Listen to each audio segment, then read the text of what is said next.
Yeah, I mean, for me, Rick's script pretty descriptive. So, and having worked with him before, I didn't really have anything else to sort of say about it. He also made lots of film references within it. What he did? Yeah. I don't really know. What are you reading here? He was reading the Green Guide. The whole thing is very cinematic anyway. It's widescreen panels, one after the other, which is different to what I've done before and what we've done collectively. So that was new, and also this one, as with, I'm sure a lot of guys who would agree, with each new project you want to be bettering yourself.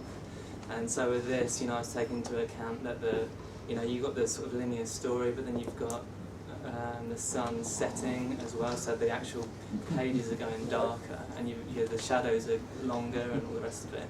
And that was interesting, and I was really sort of conscious of that.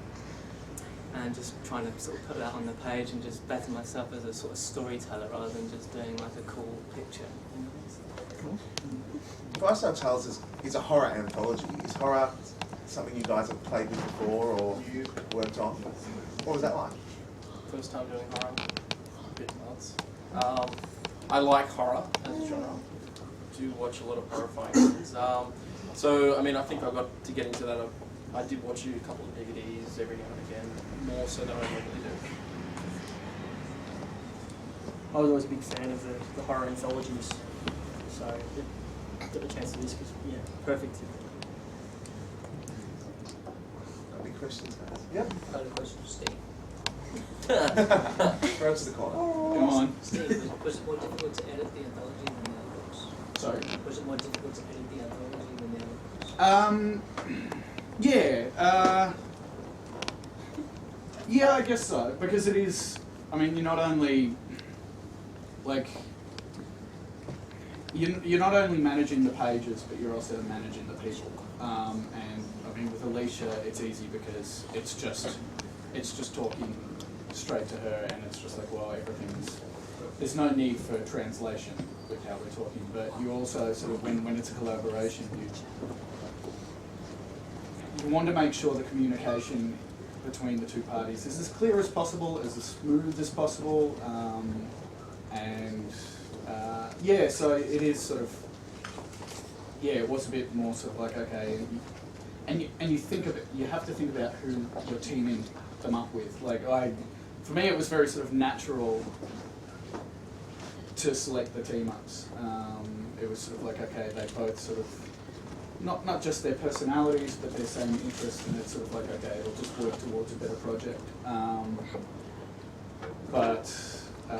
Because I mean, it would be easy to just go, okay, this person's art style matches this story, so bam, throw them together, and they could just be butting heads from the get-go. So it's not just making sure that the pages are smooth, but also the people are running smooth. And I mean, these guys were all lovely to work with. It was. They really made it easy, and it was great to sort of see.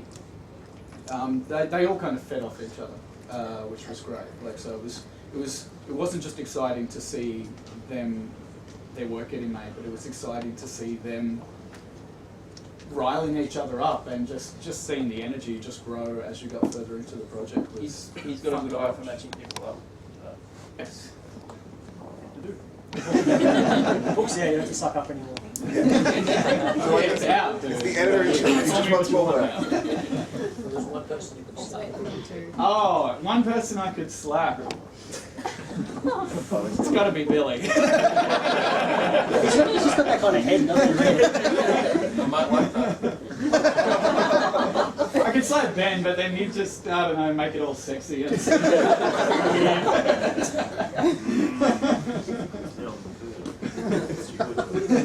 Yeah, I love that I'm concerned about you making it sexy and not the gay man. Go hard or go home. Any more questions? I've got Oh, sorry, one. hands. Hi. I just want to know, Where did you all get your inspiration from? Me, I do NSIing for the roller derby, so that's non-skating official. So I help out with the roller derby in Sydney, and yeah, that was my inspiration. I wanted to do a roller derby comic. From the old horror anthologies and also the movie Crossroads with Ralph Macchio.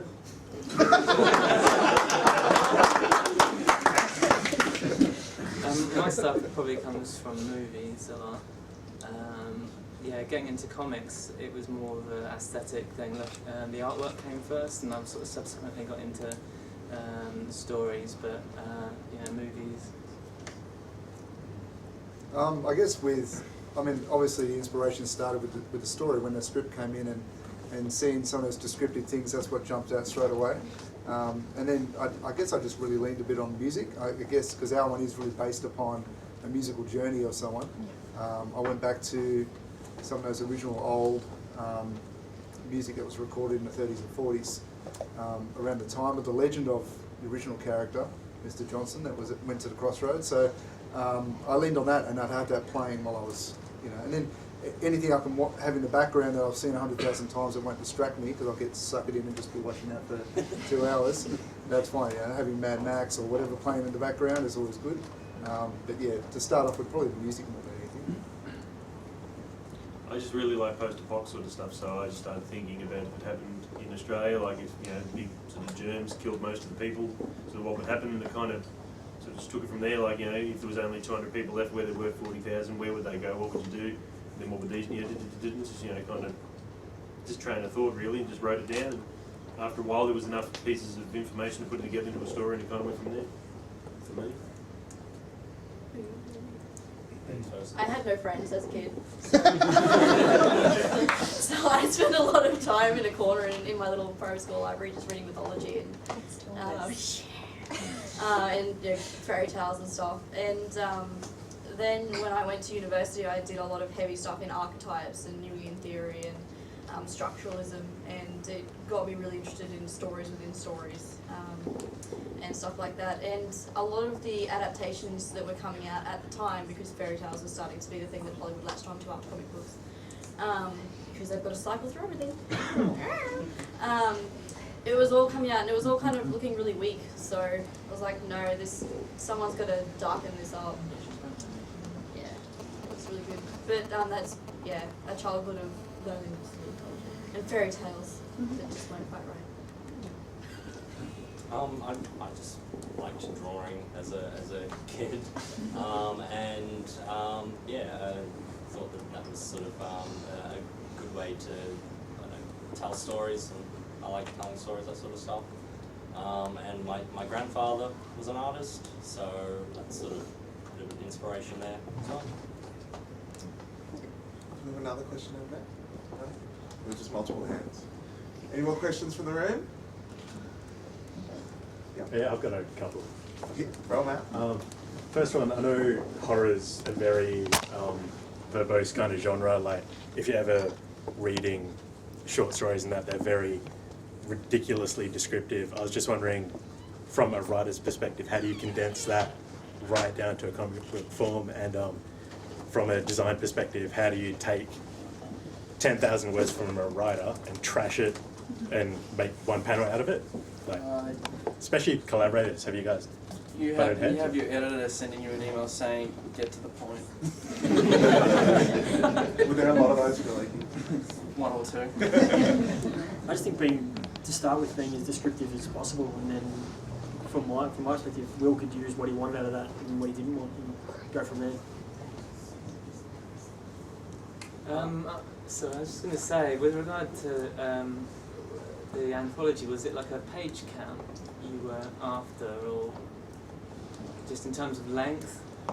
Oh, length? Of each story? Yeah, there was a bit of page count. Because I mean, just sort of having done writing an illustration, it's like it's fitting it to that. If you're doing a project, you need to fit it to that space, I guess. Yeah. So there's multiple sort of edits, whilst you're writing, and then I think you've got to really have that in place for the artist. As an artist, you don't want to be doing like editing images. You know, you spent like a whole day on a page or whatever, and then you've got to trash it. So yeah, you've got to get it sort of right with the writing. So. I started off by just drawing some small thumbnail sketches of each of the pages, and I sent those to Billy and Steve before I started work on any of the final pages, just to get like approval and make sure it's like I was showing everything that they wanted in the story. 7 is very structuralist, so essentially at the start I just thought it was really cool, and I've used other ways to describe it, which I won't use in front of kids, but pretty much. But basically each chapter has 7 pages, and each book is 7 chapters long, and there are 7 books in the series. So essentially, when I went through and wrote it, if it was coming up as 8 pages, that's tough. It's 7 pages. So it was interesting to work to that, but it pretty much forced it into, not in a bad way, but it meant that if I wanted to be really flowery and I wanted a huge action scene that was 10 pages long, it wasn't going to happen. Mine's a big, long, rambling. I'm sure it will buy. You don't edit. No. I was just curious, Alisha, do you think the limit needed a stronger piece? I think it focused it a lot. A lot of the other things, because anyone who's seen my wall in photos that I've put on Twitter knows that I have a tendency to write a lot of stuff, and a lot of it's not short. I'm very grew up reading epic stuff, and I'm like, man, I want to be cool like that too.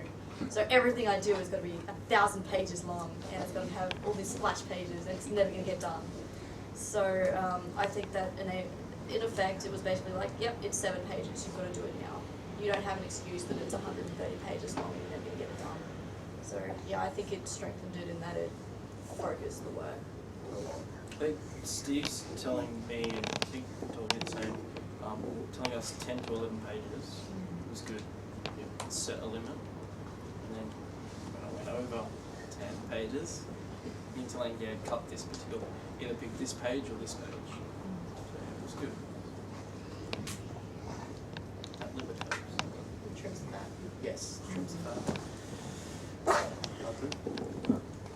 Or did you have more than one? Just with 7, did you come up with the idea of the structure first, or did that come after you came up with the story idea? I actually had a whole bunch of images that came first before any of the story, and I still have some of them at home, which makes it really funny to look back and go, wow, I don't do drugs, but man, I must have done something. Because there was like a whole steampunk contraption that took them from world to, yeah, it was just awful. Essentially, the images came first, so I had the characters, and I knew in my head what I sort of wanted to do, and I knew stories that worked with that, and I had an overarching story that I really loved. So I almost did it halfway. So as I was picking the stories that I really loved and really wanted to work into it, it kind of just sort of popped in and went, hey, this would be so cool. So that trimmed some of the stories that I had wanted to use, but were going to be like 40, 50 pages long on their own. And it strengthened others that I hadn't considered before, so it was a bit of both. Cool. Okay, the next one's pretty geeky, so you have to bear with me for a second. Okay, you have The Flash in St Kilda, Superman in Coburg, and Spider-Man at Flinders Street Station. You're in the last fight in a karate tournament. Your Cobra Kai instructor tells you to sweep the leg. Do you do it?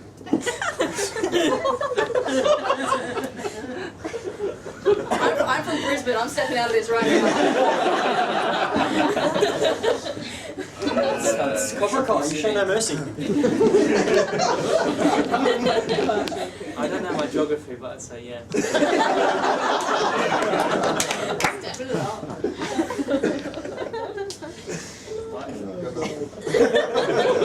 Yes, and also Spider-Man.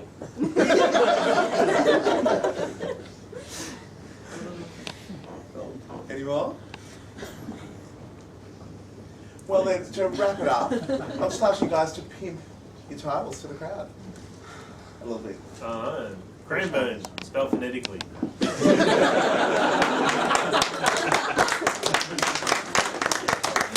How do you follow that? Yeah, no, it's Kranburn. It's over there. It's got the face on it.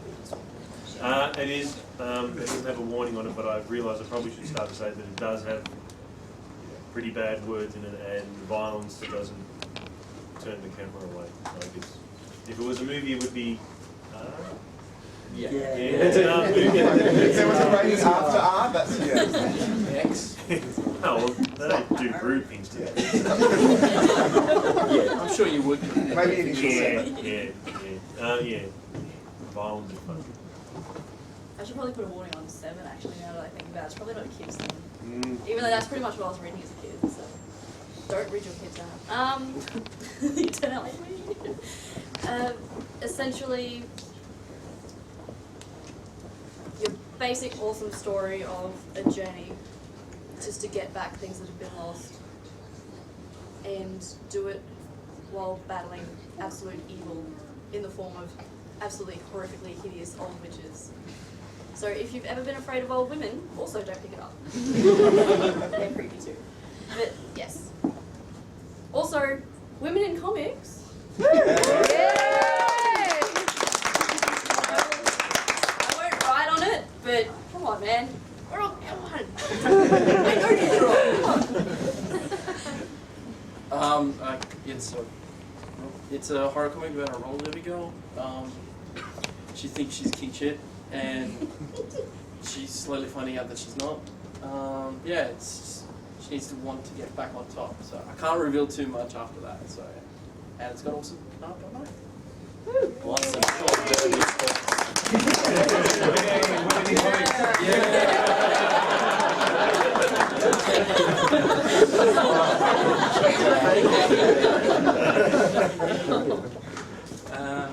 Mine's Speed Trap, and it's set in like in a semi sort of futuristic Arizona desert, and it's about a cop chasing a speedster, and I don't want to give anything away, but other stuff happens. What stuff do you do? Sorry? What other stuff do you do? Go. Hold up. There's these two. And they've been out for a while, and I'm working on follow-ups to those. So, be patient.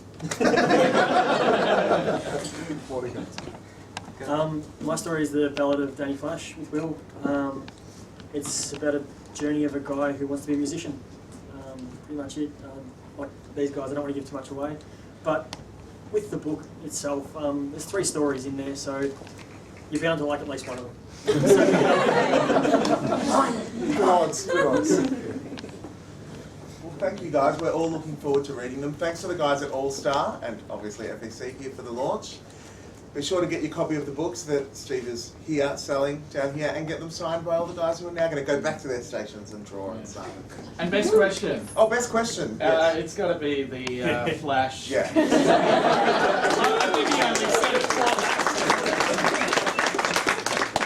There you go, mate. Well done. Thanks, guys. Enjoy. Hey.